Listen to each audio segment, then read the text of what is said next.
Umabot na sa 104 yung tinatawag na undocumented na mga Pilipino na nakauwi na sa bansa mula sa bansang Saudi Arabia. Ayon yan sa ating Department of Foreign Affairs, nitong linggo, nagbalik bansa ang 40 Pinoy, kabilang ang ilang bata mula sa Jeddah.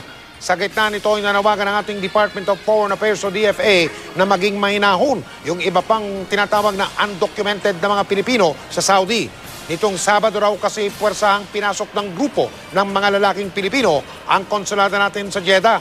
At yan ay para kunin ang kanilang mga pasaporte. Isa raw sa kanila ay sinuntok pa ang isang konsul. Inatake rin naman ang iba pang tauhan ng konsulado. Maging sa embahada sa Riyadh, may insidente rin umano ng karahasan ng ilang mga Pilipino.